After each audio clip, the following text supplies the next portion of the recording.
Hey guys, this is Matt with 4hydroponics.com, and today we're going to be giving you a rundown on the nutrient line Cutting Edge Solution. This is an awesome line, a great price point, cheap to run, but amazing product, high quality, no dyes, nothing nasty in there, just a clean synthetic nutrient. We're going to start out by looking at the three-part base, talking about how it's used. The first part of that three-part base is the micro. You always want to use the micro first to prevent lockout. So we're going to add the micro first. This is the majority of your micronutrients, and then it's got nitrogen in there too. This will stick with this all the way to flush. This goes into flower as well. And then the second bottle of our three-part line is going to be our bloom. This has got the majority of our phosphorus and potassium. We're going to boost this levels of this bottle up when we get into flower to give us those bigger flower sets, bigger fruit sets. And then the last of the three-part line is the grow. This has got a little mix of everything, but the majority of nitrogen, some phosphorus, potassium, kind of a blend.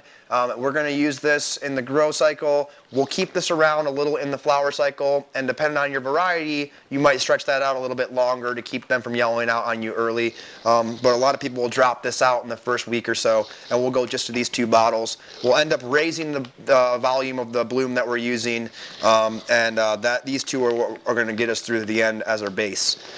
They have 3 additives. I highly recommend you use all 6. If you do use all 6 properly, you shouldn't even have to mess with your pH. If you run an RO, I should say, they recommend you pH that water to 7.0, mix to the schedule, and once again, don't pH it. Just go in and go ahead and water it. I know guys that do hand watering, this drain to waste guys really like that. Saves them some time.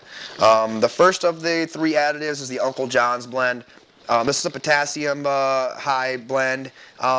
If I had to use this between one of the 2 cycles, I would say it's more important in flower. Definitely can use them in both cycles, don't be afraid to.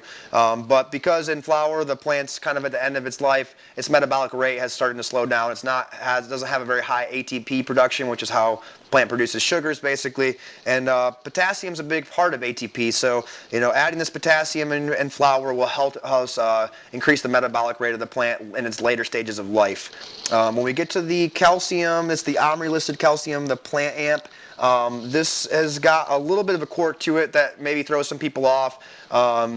It's made from organic acids, not phosphoric acid, which means that it gives you kind of a drop in your pH, almost a false reading. It'll drop you down to about 4.0 almost every time, and within the next 24 hours, your pH will rise back up and stabilize. Don't be afraid of it. Try it. It does work well. You can read a little bit more about it on their website, on our website, but it does what it's supposed to do, and it's OMRI listed organic calcium, so you don't get much better than that. The last but not least of the additives is the Magnamp. Magnamp is just straight magnesium basically, and the reason they separate the two is because, pretty simple. A lot of plants don't need high levels of both. Some might need higher magnesium, higher calcium. It's nice to break them up. And then the other reason is that depending on what you are, using this for, you might have some low light level plants. So if there's some plants that are just struggling because they don't have as much light as they need, this will help that because it helps with chlorophyll production. So, the extra chlorophyll kind of helps them get through that low light situation. So depending on what you're using, this is a great one to go with for any line. All 6 together make an amazingly complete line, super simple to use. I highly recommend them. Give them a check out at our website. Let us know what you think. We'll see you next time. Thanks.